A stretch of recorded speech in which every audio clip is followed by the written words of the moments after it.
오늘 다뤄볼 이야기는요, 한국 의료계의 아주 오래된 관행을 뿌리부터 뒤흔든 한 소송 사건입니다.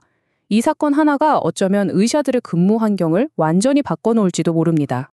1억 7천만 원. 네, 이 숫자요. 이게 대체 무슨 금액일까요?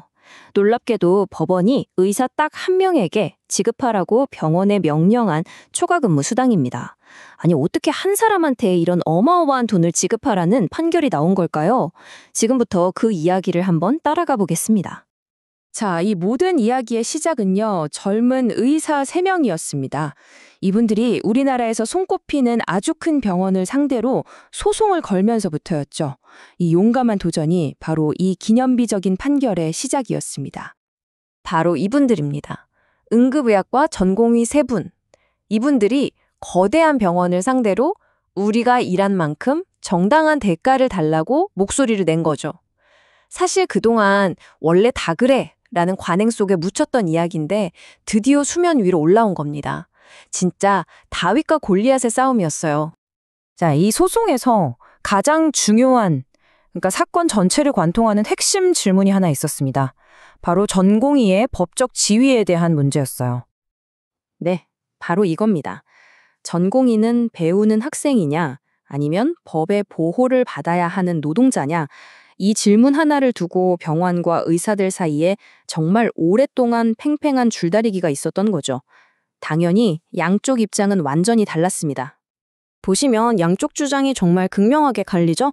병원 쪽은 전공의는 의수를 배우는 수련생이니까 주 80시간 계약도 괜찮고 월급에 모든 수당이 포함된 포괄임금제도 문제없다. 이런 입장이었고요. 반면에 전공의들은 아니다. 우린 환자를 돌보는 명백한 근로자다. 그러니까 법에서 정한 주 40시간을 넘는 근무는 전부 다 초과근무 수당으로 계산해서 줘야 한다. 이렇게 맞선 겁니다. 여기서 병원이 계속 주장했던 게 바로 이 포괄임금 약정인데요. 이게 뭐냐면 쉽게 말해서 월급 줄 때 야근 수당이나 주말 수당 같은 걸 따로 계산 안 하고 그냥 월급에 다 포함된 걸로 치자 이렇게 약속하는 계약이에요. 병원 입장에선 이걸 근거로 추가 수당을 줄 수 없다고 버텼던 거죠. 자, 이 싸움이 그렇게 쉽게 끝났을 리가 없죠. 1심에서 끝나지 않고 대법원까지 가게 되는데요. 그 과정에서 정말 아무도 예상 못했던 드라마틱한 반전이 일어납니다. 한번 따라가 보시죠. 처음 1심에서는요, 전공의들이 이기긴 했는데 좀 아쉬운 승리였어요. 법원이 초과 근무는 인정하면서도 그 기준을 법정 기준인 40시간이 아니라 계약서에 써있는 주 80시간으로 본 거예요. 그런데 2심에서 이 모든 게 완전히 뒤집힙니다. 법원이 아예 주 80시간 계약 자체가 근로기준법 위반이라서 무효다 이렇게 선언해버린 거죠. 이게 바로 이 사건의 게임 체인저였습니다. 결국 대법원도 2심 판결이 맞다고 최종적으로 도장을 찍어주면서 이 길었던 싸움이 막을 내립니다.